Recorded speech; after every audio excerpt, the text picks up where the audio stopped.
Muy buenas, amables televidentes. En el conversatorio de la Fundación Institucionalidad y Justicia del día de hoy cuento con la gratísima y oportuna presencia de tres de los más connotados juristas que tenemos en la República Dominicana, y me refiero a Ricardo Rojas León, articulista, ha venido trabajando con todo lo que tiene que ver con la reforma del Código Penal, la reforma procesal penal, en fin, articulista del periódico El Caribe. Gracias, Ricardo, por haber correspondido a la invitación de la Fundación Institucional de Justicia. Al buen amigo, uno de los más connotados procesalistas y uno nada de los recordados buenos jueces que tuvimos a lo interno del sistema penal. Y estoy hablando del magistrado Bonelli. En nombre de la Fundación, te agradezco que en esta ocasión también haya correspondido a la invitación del conversatorio. Y nada más y nada menos que Ramón Núñez, exdirector de la Escuela Nacional del Ministerio Público, uno de los más grandes procesalistas en todo lo que tiene que ver con el proceso penal. Así que para mí es un honor en esta ocasión en donde vamos a hablar del Código Procesal Penal 10 años después. Y voy a comenzar contigo, Ramón. ¿Cómo tú valoras la implementación del código? Bueno, yo creo que ya 10 años son suficientes. Así 10 es. años son suficientes. Sobre todo de una pieza normativa que se ha convertido en una herramienta de comunicación. Yo pienso, Servio Tulio, luego de darte las gracias por brindarme la oportunidad de compartir aquí con los distinguidos juristas y amigos un tema tan, digamos, cercano a todos nosotros como es la reforma procesal penal y los 10 años de implementación del Código Procesal Penal. Pienso que ciertamente el transcurso de ese periodo de 10 años es oportuno para evaluar. Sí quiero hacer la salvedad de que debemos distinguir lo que es el código propiamente de la reforma procesal penal. El código tiene 10 años de implementado, tiene 12 de aprobado. En 2002 fue que fue aprobado por el Congreso y hubo todo un periodo de preparación que fue un proceso también inédito en nuestro país, que es de esas primeras leyes que aún siendo aprobadas se previó un periodo de vacatio legis, vacación legislativa. Para que los actores se formaran. Exacto. Para que, como se dice popularmente, no nos agarraran asando batatas. Luego veremos si nos agarraron o no asando batatas. Pero lo cierto es que 12 años que se aprobó, pero forma parte de un movimiento donde Finjus tuvo un rol fundamental que supera los 15 años. Estamos hablando de alrededor del año 1997, en que Finjus formó el grupo de trabajo hacia un proceso penal democrático. A raíz de una iniciativa del entonces presidente Fernández de modificar y adecuar todos los códigos, entonces Finjus formó un grupo de trabajo para el tema de la reforma procesal penal. El balance es positivo en todos los sentidos. Se ha dado una transformación normativa, o sea, legal, organizacional, o sea, en cada uno de los operadores del sistema, unos más que otros, y cultural, la práctica de la profesión de abogado en el ámbito penal ha cambiado sensiblemente. Ha habido grandísimas conquistas. Antes éramos los ciudadanos, los habitantes, éramos presos de confianza de la policía. Para poner solo un ejemplo, el derecho a contar con un abogado hoy en día es parte rutinaria. Sin embargo, bajo el sistema del antiguo Código de Instrucción Criminal que estaba vigente hace 10 años en el país, el derecho de defensa no estaba asegurado ni en la policía, ni en la fiscalía siquiera, ni ante un juez de instrucción. Era en la etapa de juicio en materia criminal donde se le preguntaba al imputado si tenía un abogado. Hoy eso ya forma parte del pasado. Lo que pasa es que esas grandes conquistas a veces las olvidamos y nos quedamos enfrascados en algunas dificultades de implementación. Pero el Código Procesal Penal ha sido una política pública exitosa que ha tendido a limitar la arbitrariedad del poder punitivo, a asegurar las garantías de los derechos de las personas y ha sido un vehículo quizá el más importante en el proceso de constitucionalización del derecho en la República Dominicana. Esa Constitución de 2010 que hoy todos celebramos y sus derechos y sus garantías tienen como antecedente de derecho vivo, aplicable, el Código Procesal Penal. Cuando yo estaba pensando en quiénes serían los invitados a este programa especial, ¿no? Que lo que procura es crear conciencia en la ciudadanía de qué es de lo que se tratan este tipo de procesos. Pensé en ti, sobre todo porque tú vienes de la Escuela Nacional del Ministerio Público, una visión interesante de una de las partes, aun cuando eres uno de los más connotados procesalistas penales del país, pero tiene esa conciencia de cuál es la misión y visión de este actor del sistema de justicia. Pero también pensé en Bonelli, que mientras fue juez, y no hace mucho que dejó de serlo, fue probablemente uno de los más connotados del sistema, aplicando todo lo que es esta nueva visión del proceso penal. ¿Qué tú me puedes decir en esa dirección? Y qué bueno que en esta ocasión tú hayas dejado de serlo, porque si hubiese sido juez aún, quizás no hubiese hablado con la franqueza con la que pudieses hablar ahora, que ya no lo eres. ¿Cómo tú evalúas estos 10 años de la implementación de esta bendita legislación? Bueno, yo la valoro de manera muy positiva, sobre todo si en retrospección hacemos una comparación de lo que teníamos y de lo que tenemos hoy día. Los que tuvimos la oportunidad de ver el Código de Procedimiento Criminal aplicado en la práctica. ¿Cuántos años tú duraste en la judicatura? 15 años. Es decir, que tú tuviste con el viejo modelo y arrancaste con el nuevo modelo también. Sí, no solo eso. A mí me pasó en lo personal algo muy particular que también a Ramón le pasó. Cuando nosotros egresamos de la universidad, nuestro trabajo de grado final fue un código de procedimiento criminal anotado. Wow. De manera que, y eso se publicó en el año 96. De manera, y fue en su momento, digamos, la consulta obligada de los abogados, jueces, fiscales, en su momento. De manera que nosotros éramos conocedores a la saciedad de la norma y de la práctica. Y veíamos cómo esta norma, que en su momento, cuando Napoleón la hizo, fue magnífica. Sí, hace más de casi 200 años. Sí, tan magnífica que perduró todos esos años. Y de hecho, nosotros estudiándolo veíamos que un gran porcentaje de él no se aplicaba en la práctica, de lo que estaba escrito ahí. Ahí lo descubrimos, muchísimas cosas.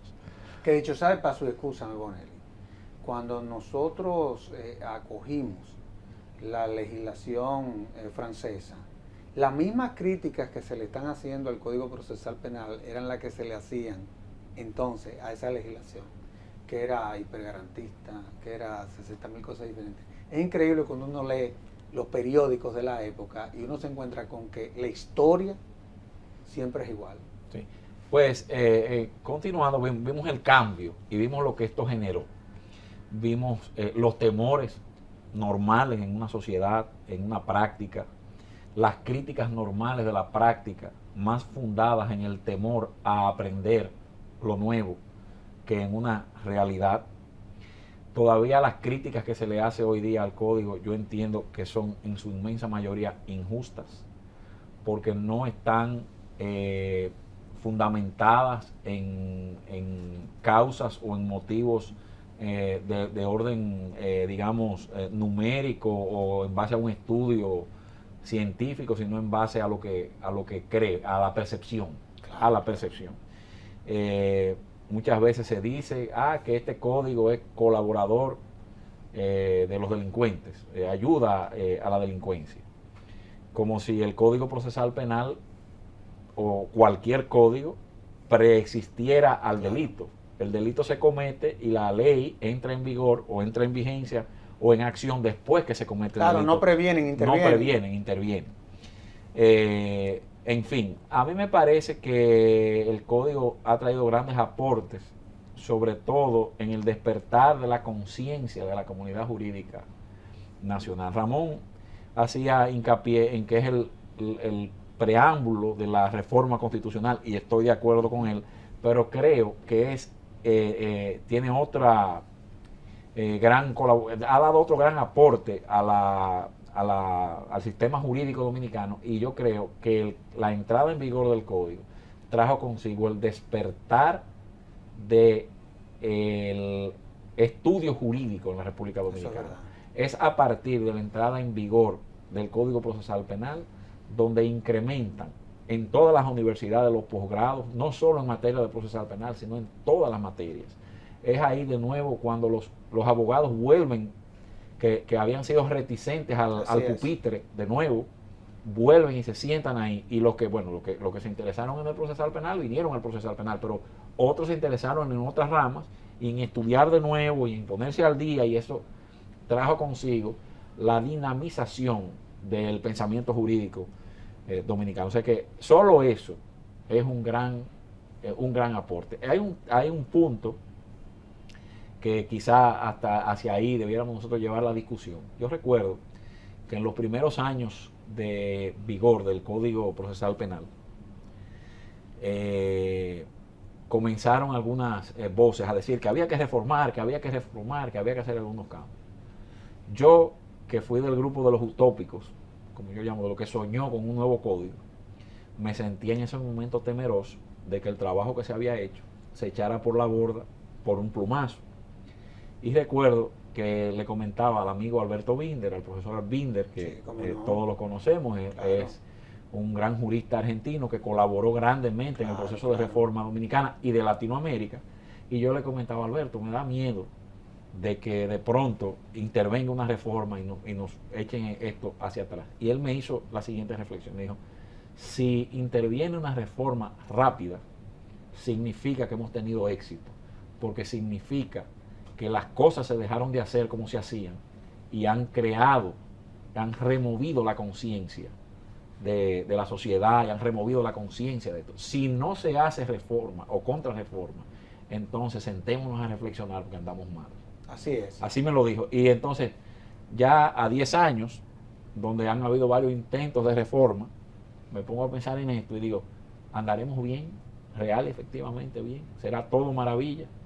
Bueno, eso es lo que queda por delante ahora, sentarnos a ver qué hay que arreglar, qué hay que mejorar, en qué estamos bien, en qué estamos mal. No, y la verdad es que en todo lo que ha sido este proceso, hay que felicitar a los dos últimos presidentes que frente a eventuales intentos de reforma al código que chocaban con disposiciones constitucionales, ambos observaron la pieza y, en fin, se cayeron esas reformas que violaban la Constitución. Ahora,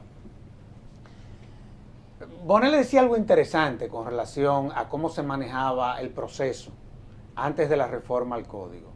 Y yo recuerdo, tú y yo estudiamos en la UAS, Derecho. Yo no sé si tú te acuerdas cuando íbamos a los tribunales y asumíamos como práctica casos. Y uno siempre veía que quien mejor manejaba el escenario, no el que tenía la razón, sino el que tenía mayor capacidad de expresión, no dejaba de tener cierta ventaja. Sin tener la razón podía, en el viejo modelo, inclusive hasta ganar el caso. Ahora no, ahora tú te encuentras con que aquí hay que presentar pruebas y, en fin, hay que tener una visión científica. Tú eres un jurisconsulto, eso, todo lo que estamos aquí lo reconocemos. Tú te has convertido en un especialista en estar, a nosotros los abogados, dándonos tus opiniones, en eso que tú te has convertido. ¿Cuál es tu visión con relación a todo esto? Ya la del jurisconsulto. Eso lo estoy diciendo yo, porque yo sé que a ti no te gustan ese tipo de cosas, pero yo tengo el derecho, ¿verdad? Porque yo soy el que estoy conduciendo este programa. Está bien. Vamos a tomar de referirme a ti como lo que yo creo que tú eres. Mira, yo coincido con Ramón y con Ulises en el sentido de que el código y la reforma en sentido general han sido positivos. Porque tenemos una serie de garantías que han convertido al imputado, en cierta forma, en el centro del proceso penal. Y aunque el código es un instrumento de política criminal que Claro. sirve para combatir la delincuencia, ¿no? Su efectividad está vinculada al respeto a las garantías de los derechos humanos. Mira, yo creo que uno de los grandes aportes del código es que racionaliza el uso del poder punitivo del Estado. En la medida en que hoy en día, en principio, lo que llega a juicio es aquello que debe llegar a juicio, ¿no? Nosotros hemos salido de una época en que el principio de oficiosidad Así es. era el que prevalecía, en que el Ministerio Público tenía que perseguir todos los delitos, y a consecuencia de la sobrecarga que tenía el sistema prácticamente colapsó. Hoy en día hay una gran sobrecarga, pero a pesar de ello hay muchos casos, ¿no? Muchos conflictos, como se dice en la terminología de la reforma, conflictos intersubjetivos que surgen a raíz del hecho punible, que se solucionan a través de las denominadas vías alternas. Y entonces yo pienso que eso ha creado en parte condiciones para que la justicia penal sea, digamos que, mejor que lo que fue hace una década, hace 2 décadas. Creo, como dice Ulises, que debemos pensar en la reforma, porque y yo había escuchado la anécdota de Binder, creo que en algún momento en que compartimos, él la refirió. Hay cosas, el código, como todo obra humana, es perfectible. Claro, de por Dios. Y nosotros debemos ver, no solamente analizar lo más objetivamente posible, lo menos conjeturalmente posible, y lo más subjetivamente posible, el resultado del código. Ulises decía que hay pocas estadísticas, ¿no? Se manejan pocas estadísticas, muchas veces las opiniones que se dan sobre el balance de la reforma está quizás influenciado a veces por experiencias personales en el litigio, ¿no? O por posiciones y digamos que algunos compromisos públicos, o por interés de posicionarse en relación con temas, pero falta un trabajo de investigación, ¿no?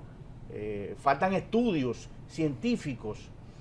Pero bien, yo creo que, como señalaba Ulises, debemos ir pensando quizás en modificar el código en algunos aspectos, en modo alguno para reducir las garantías. Claro. Yo pienso que las garantías y los derechos consagrados en el código, que como bien ha dicho Ramón, anteceden normativamente al programa político criminal que nos trajo la Constitución del 2010, ¿no? Deben ser preservados. Pienso que en este proceso de discusión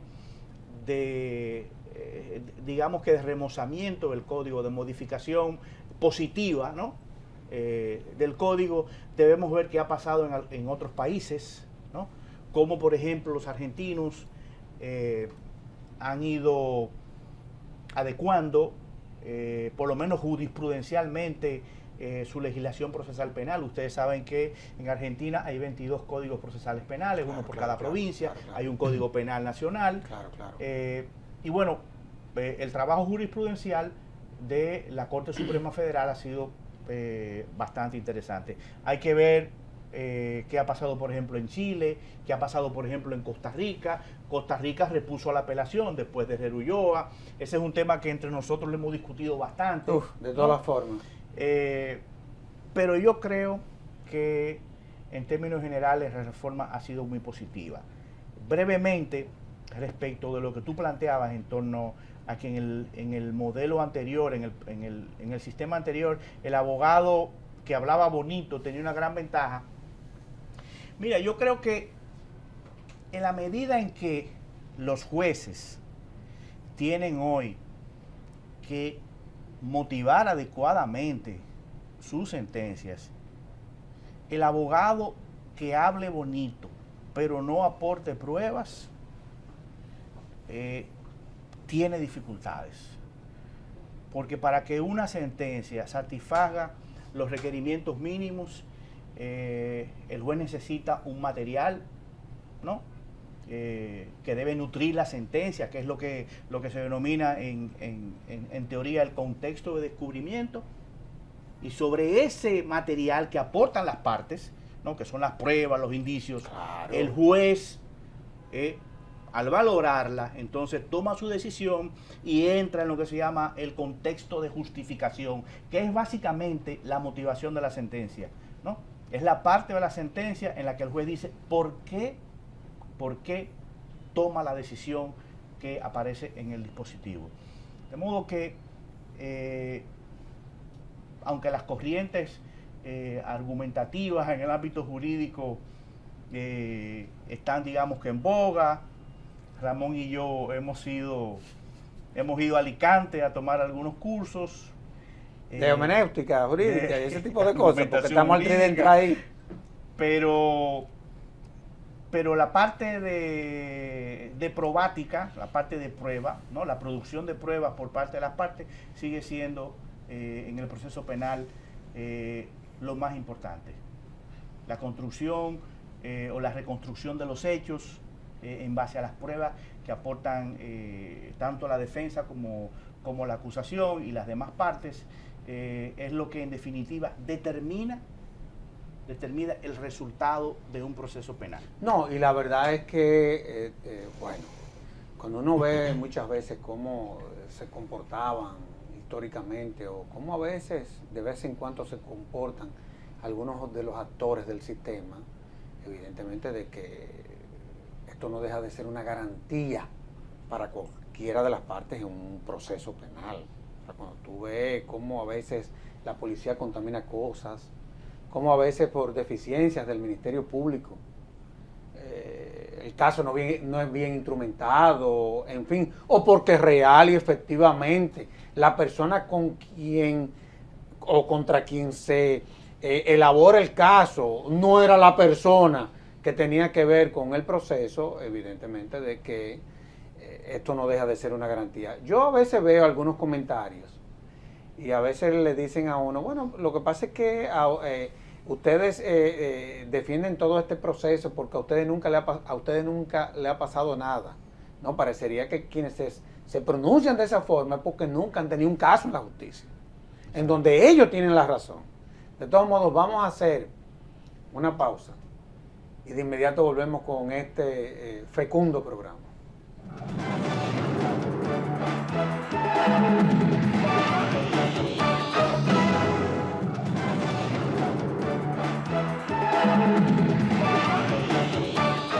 Ramón, cuando uno analiza en contexto el código, que ahí lo que se establece es un sistema también, vamos a decir la verdad, donde confluyen determinados actores. Sin embargo, hay muchos mitos, siguen habiendo mitos alrededor de la implementación de esta legislación.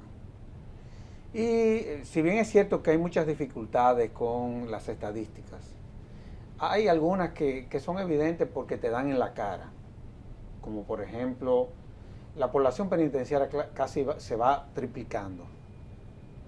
Es decir, el mito de que este es un código que ha contribuido para que soltar a los delincuentes, sucede que con la implementación eran unos 10.000, casi tenemos 30.000. Esa es una realidad. La medida de coerción por excelencia que solicita inclusive los miembros del Ministerio Público y los jueces la conceden en la prisión preventiva. Es decir, que eso de que la prisión preventiva iba a ser la regla. La excepción es la regla. Y así tú te encuentras con una serie de cosas que evidentemente uno, bueno, vamos a poner en contexto esto y vamos a ver entonces frente a lo que es la realidad, no frente a lo que es la percepción o los pronunciamientos de algunos sectores, sobre todo ligados a la clase política.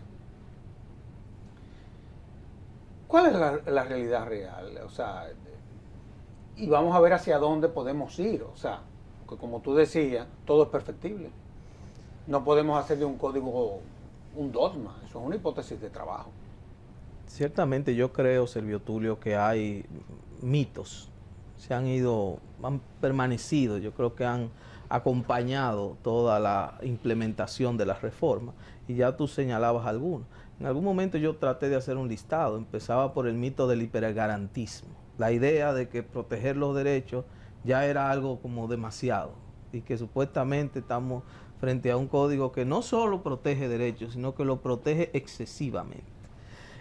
Luego hay otro mito de que supuestamente es un código que protege al delincuente, pero que se olvida de las víctimas. Eso es totalmente lo contrario. Nunca había tenido la víctima tanto reconocimiento de actuación como el que le reconoce el código. Lo que se está discutiendo ahora es si tiene demasiado la víctima en los hechos, por ejemplo, el famoso artículo 85 Sí, que claro, permite. claro, claro. Eso es lo que se está En discutiendo. materia de ahora. corrupción, Fíjense ese tipo de cómo, cosas. cómo ahora el tema que se discute es si esa puerta está demasiado abierta para la víctima.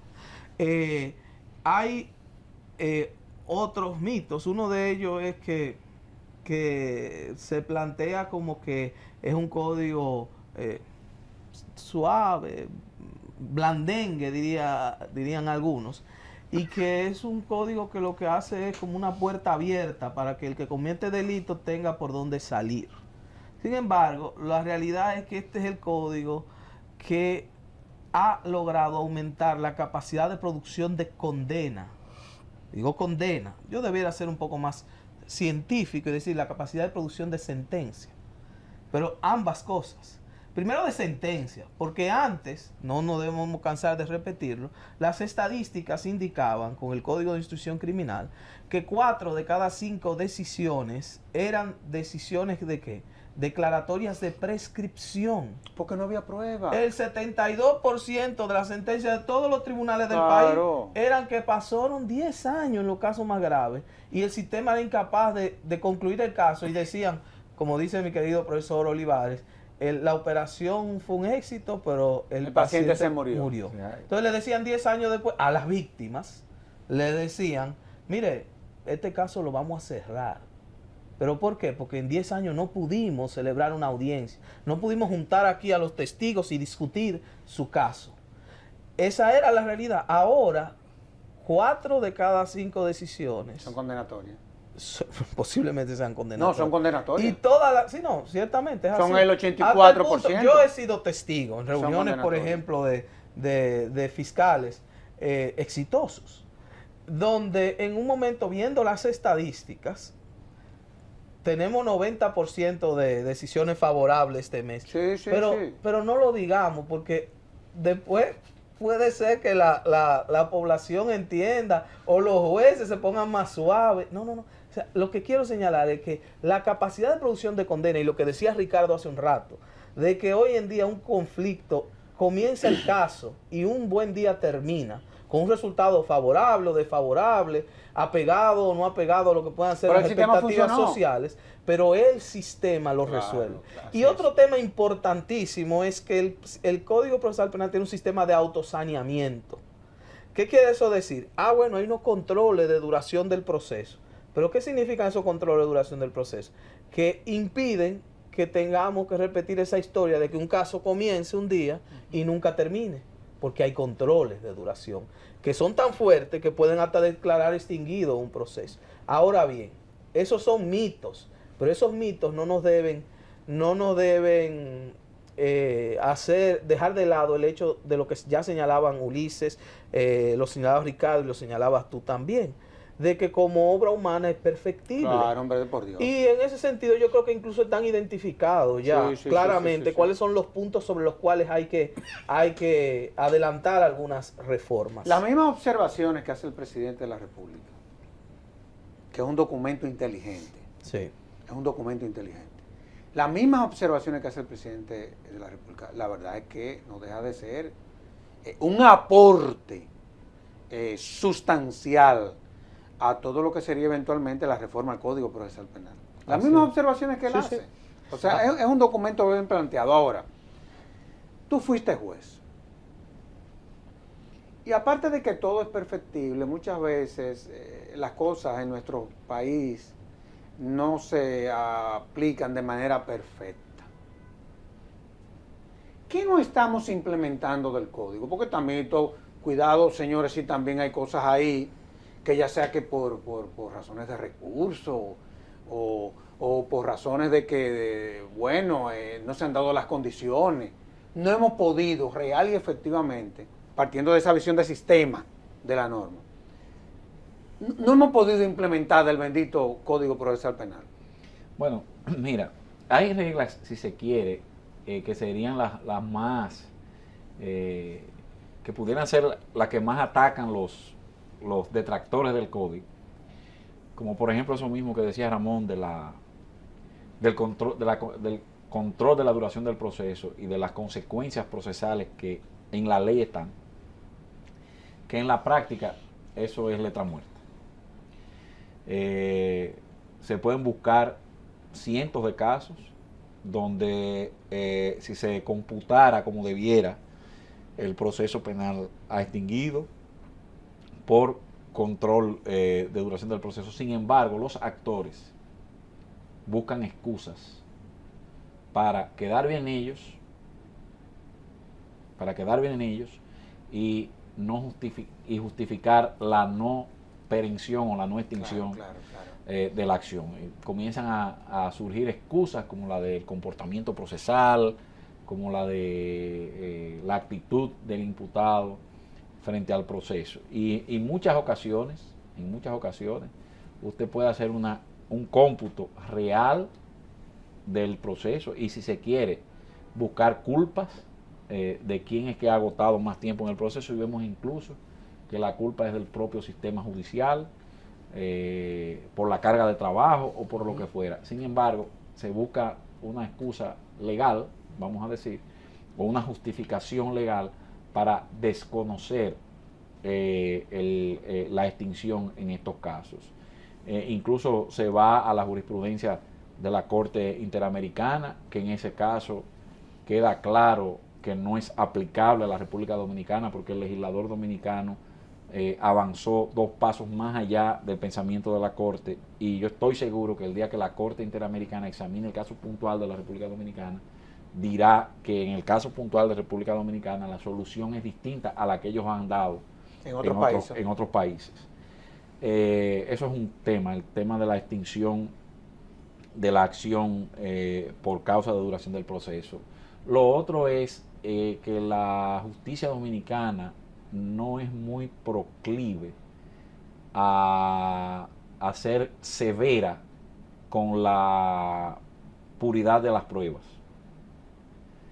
y con la puridad del proceso y las consecuencias de un proceso mal manejado, de la violación de un derecho fundamental y la consecuencia que eso tiene o debería tener sobre el proceso.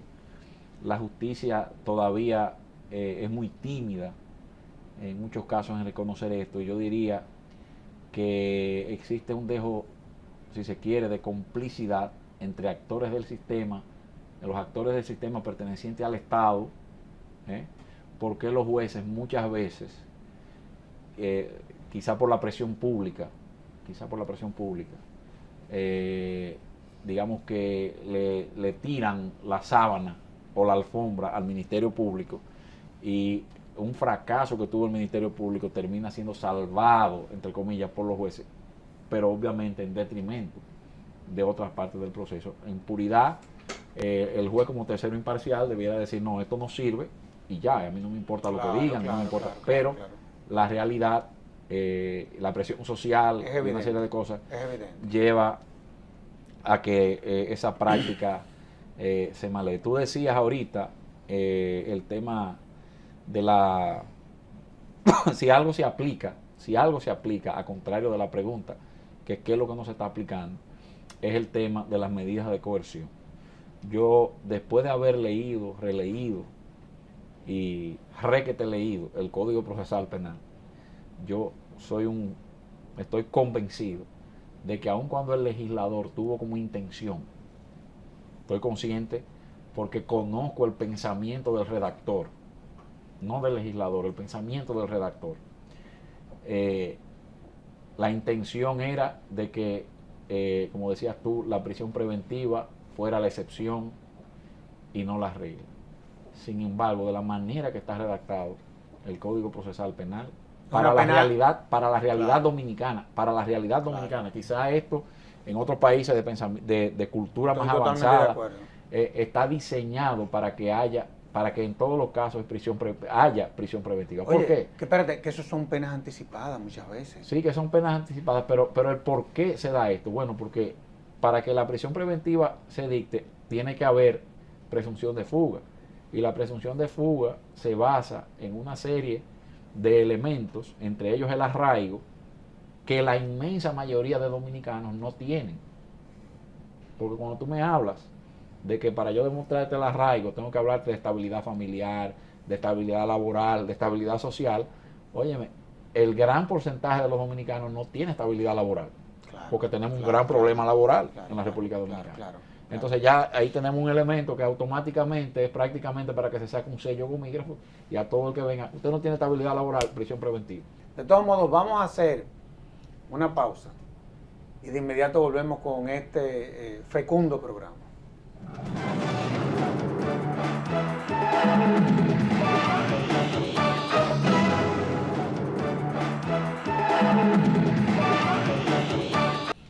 Ahora, cuando estábamos, digo, eso fue lo que creímos mucho. No digo que esa haya sido la intención.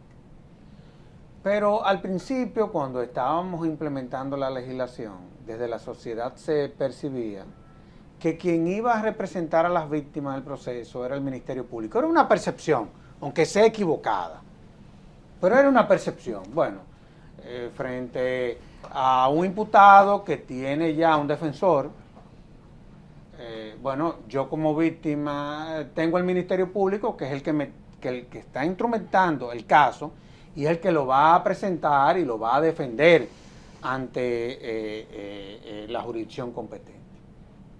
Sin embargo, la víctima en muchos de los casos, y eso lo hemos visto inclusive hasta en los mismos medios de comunicación, y pienso que quizás ese sea una de las cosas que tendríamos que eventualmente reforzar para que quede claro, a ver, ¿quién es que lo va a representar? La víctima se ha sentido un poco desprotegida, aun cuando tú lees de manera transversal el Código Procesal Penal, evidentemente que está más fortalecida que nunca. ¿Qué es lo que está pasando, Ricardo, con eso? Pero es así. Mira, lo primero que debemos tener claro es que el Código Procesal Penal, digamos que modifica el monopolio de la acción pública en el proceso penal. O sea, ya hoy en día hay una parte de la acción penal, ¿no?, que el código se le encomienda a la víctima. En los casos de delitos Claro. de acción privada, el que hace las veces de acusador no es el Ministerio Público, es la víctima, ¿no? Claro. Tenemos también las infracciones de acción pública a instancia privada. Quien excita la acción pública, quien excita al Ministerio Público es el querellante, ¿no? Y si el querellante desiste, retira la querella, entonces la acción pública se cae, ¿no? Entonces, tenemos que ver la problemática en este contexto. Ramón decía que la víctima, que hay quienes plantean que la víctima tiene muchos derechos. Al margen de la discusión del artículo 85, que hay el Tribunal Constitucional finalmente va a tener que decidir. Yo creo que sí, pero para decidir tiene que haber 9 jueces. Sí. Eso no es fácil. Sí. Pero el tribunal ha hecho un gran trabajo y eso sí es verdad. Generalmente consigue sacar muchas sentencias. Mira, yo creo que hay que estimular la participación de la víctima por muchísimas razones. Creo que la víctima debe jugar un rol cada vez más activo porque el Ministerio Público tiene mucha sobrecarga. Y muchas veces, los procesos pudieran tener un mejor resultado si la víctima asume un rol mucho más activo a través de sus abogados, ¿no? Claro, de sus claro. representantes legales. Y bueno, nosotros hemos escogido este sistema en el que, como tú has planteado, la víctima tiene la capacidad de representarse a sí misma o de hacerse representar, tiene la capacidad de excitar la puesta en movimiento de la acción pública y tiene la capacidad sobre todo de acusar, ¿no? Incluso en los delitos de acción pública a instancia privada y en los delitos de acción pública netos, ¿no? La parte querellante puede presentar una acusación alternativa, subsidiaria, que finalmente, cuando no está de acuerdo con la acusación del Ministerio Público, Claro, claro. que finalmente el juez resuelve, Claro, el claro. juez Consolida. Sí, sí, sí, sí. exacto, consolida, ¿no? Dice finalmente por qué prevención es que se va a juzgar, si finalmente se va a juzgar. Yo creo que las víctimas en República Dominicana merecen no solamente seguir teniendo un rol activo en el proceso penal, sino que merecen una mayor tutela por parte del Estado. ¿Y qué posibilidad habría? Y ya eso lo hemos planteado a lo interno del Ministerio Público. Por ejemplo, los imputados tienen sus defensores, que dicho sea de paso, lo hacen muy bien, porque a fin de cuentas la percepción que tiene la ciudadanía de los defensores es que creen que están ahí para sacar suelto a todos los delincuentes, y sucede que para lo que están es para que no se les violenten sus derechos durante el proceso. Para eso es que están los defensores, porque el que lo hizo, pero tú tienes que garantizarle los derechos a las partes que están en el proceso. Lo que pasa es que sí. ¿Qué posibilidad habría, a ver si le dan los recursos a los actores del sistema, de crear una defensoría que se especialice en los casos de las víctimas? Mira, hay países donde rige el Código Iberoamericano, como el nuestro, donde hay defensoría de víctimas, ¿no? Pero que eso es lo que hay que hacer. Punto. Incluso, déjame decirte, hay países donde el perfil de la defensoría pública es un poco diferente al nuestro, en el sentido de que, por ejemplo, en Chile, donde yo tuve la oportunidad de visitar y de conocer el sistema, los defensores públicos, lo primero es que hay defensores públicos que son contratados, ¿no? Hay abogados que tienen contratos para hacer las veces de defensores públicos. Y lo otro es lo siguiente, que la cultura de la negociación está muy, digamos que, muy arraigada en la defensoría pública. Los defensores públicos chilenos, cuando saben que el Ministerio Público tiene suficientes elementos, Negocian. exacto, Claro. negocian. Como debe de ser, ¿eh? Entonces, no estoy criticando a la Defensoría Pública nuestra. Creo que la Defensoría Pública nuestra ha hecho un gran trabajo papel, extraordinario, con poquísimos recursos. 123 defensores. Con poquísimos recursos. Creo que los defensores públicos tienen una formación excelente. Sí, sí, sí. ¿no? Son de carrera, ¿eh? Incluso hay muchos que han salido por Por las precariedades. las precariedades con que trabajan, el bajo salario, las condiciones que se han ido incluso deteriorando. No, y la carga de trabajo. La carga de trabajo. Y esos antiguos defensores son, cuando se van al ejercicio privado, abogados de mucho éxito.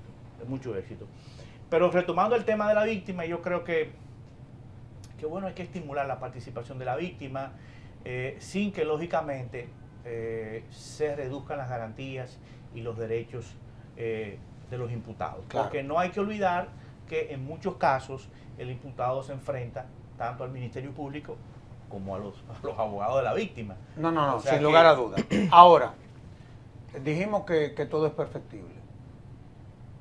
Y el Código Procesal Penal, oye, inclusive hasta los relatores, hasta quienes lo aprobaron, son los que están más conscientes de que es perfectible.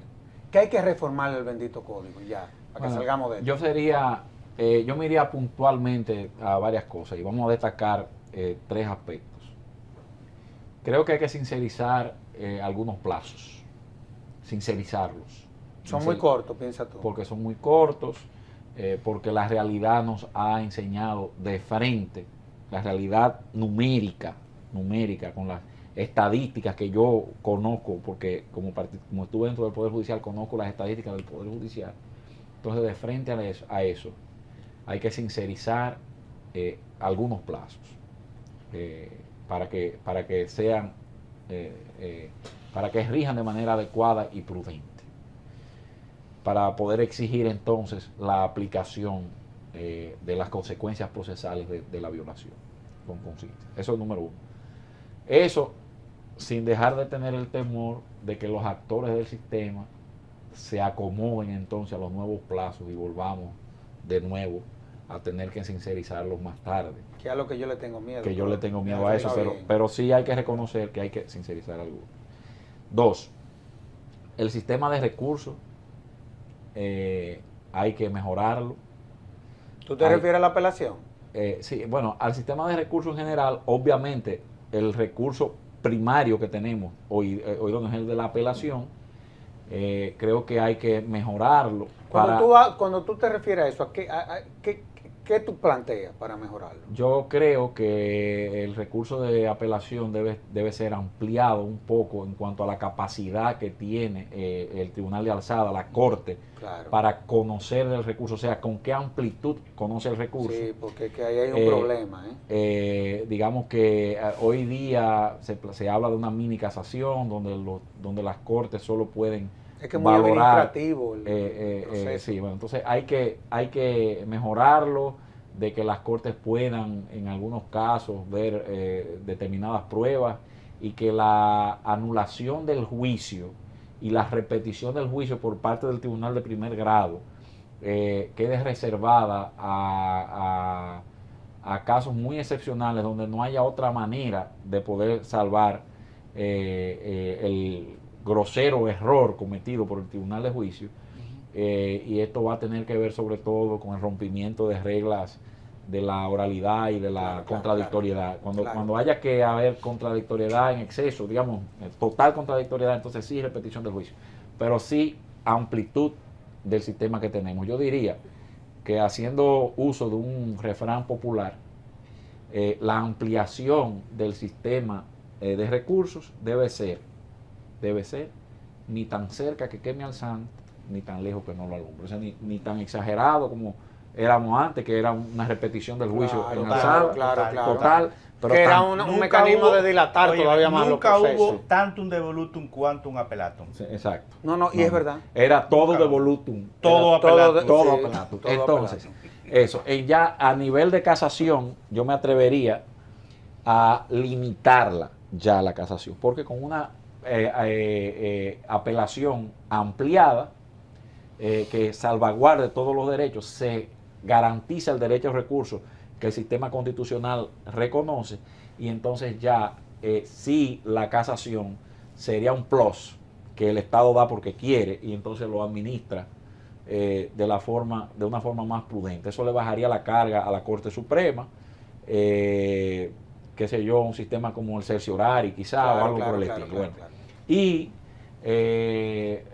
algunos otros aspectos ya en el orden organizacional que pudieran mejorar la práctica, como por ejemplo el mejoramiento del sistema disciplinario dentro de las audiencias, a los fines de que se eviten el entorpecimiento de los juicios con medidas dilatorias innecesarias. Sí, pero a veces los jueces son flojos ahí. Sí, pero también el sistema, la ley son medio flojos. La ley, no hay una buena herramienta también en ese sentido. Y pudiera puntualizarse otras cosas, claro, para mejorar. Ahora, el programa es increíble, ya se terminó. Ahora, hay un punto que parecería, y que lo hemos debatido en varias ocasiones nosotros cuatro, que es el que tiene que ver con la competencia de los tribunales a nivel de primera instancia. de los tribunales colegiados y de los tribunales unipersonales, a ver qué posibilidad hay de darle más atribución a los unipersonales, Sí. un tanto como para descargar a los colegiados en primera instancia. ¿Tú estarías de acuerdo con eso? Sí, y pienso que hay una reforma complementaria necesaria. Nos recordabas a todos al principio que el código es un sistema en alguna manera, es parte de un sistema. Claro. Y como parte de ese sistema no es solo la reforma que pueda hacerse al Código Procesal Penal, es que hay que avanzar urgentemente con la aprobación de un nuevo Código Penal. Y la distribución de las sanciones en el Código Penal tiene un impacto importante también en la carga de trabajo de los jueces de primera instancia, Claro. unipersonal o colegiado. Claro, claro. Fíjate claro. que ahora es hasta 2 años. Vamos Entonces, a llevarlo a 5. posiblemente, Yo creo pero que es factible, así mismo 5 se va a años. ampliar el catálogo de hechos que podrían ser juzgados por jueces unipersonales. Claro. Y eso le imprime mayor velocidad. Así es. No. Esa es otra de las reformas pendientes. Yo sé que estamos sobre el tiempo, No te preocupes. pero hay una idea que tú planteaste que se ha dicho, que es el tema de la Defensoría de las Víctimas. Yo solamente quiero repetir algo que dije, lo escribí una vez para la Defensa Pública.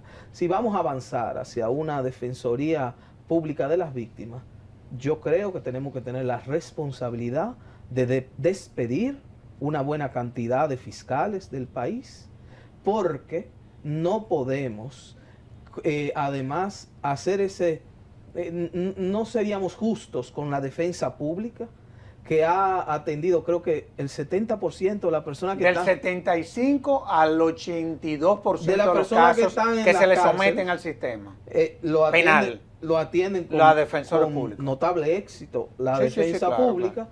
Y entonces ahora le queremos decir que además de eso se encarguen de satisfacer algo que los fiscales, que tenemos toda la vida con los fiscales, no han sido. Entonces, ¿qué van a hacer los fiscales? ¿Elementos decorativos? No, los fiscales que están pidiendo dignidad para el Ministerio Público tienen que saber que para ellos legitimarse en su función, tienen que saber que su cliente es la víctima, que no puede ocurrir que a la mamá del muerto le digan que vaya a patología forense a buscar ella el resultado de la autopsia para que su proceso avance. Claro. Y para eso no necesitamos una defensoría de víctimas, necesitamos mejores fiscales. No, y qué bueno que en esta ocasión... Mejores fiscales y condiciones también. Por también. supuesto. Pero qué bueno que haya sido Ramón, que fue el director de la Escuela Nacional del Ministerio Público, y evidentemente que parece que creó mucha conciencia ahí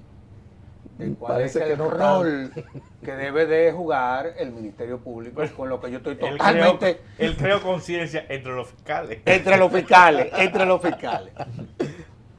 Faltó una reforma, La policía. la Policía por Nacional, supuesto. que si Dios quiere la vamos a lograr Sí. muy pronto. Así que en nombre de la Fundación le agradezco el que le hayan dado a la sociedad dominicana esta cátedra de Derecho Procesal Penal. Yo creo que esto refresca muchos conceptos y aclara muchas cosas. Así que en nombre de la Fundación te agradezco, Ricardo, te agradezco, Bonelli, y a ti, Ramón, a los tres que son parte de esta fundación, el haberme correspondido a esta invitación al conversatorio de la Fundación Institucionalidad y Justicia. Así que muchísimas gracias. Gracias a ti. Y a ustedes, amables televidentes, les decimos hasta la próxima, en donde estaremos en un nuevo conversatorio de la Fundación Institucionalidad y Justicia. Hasta entonces.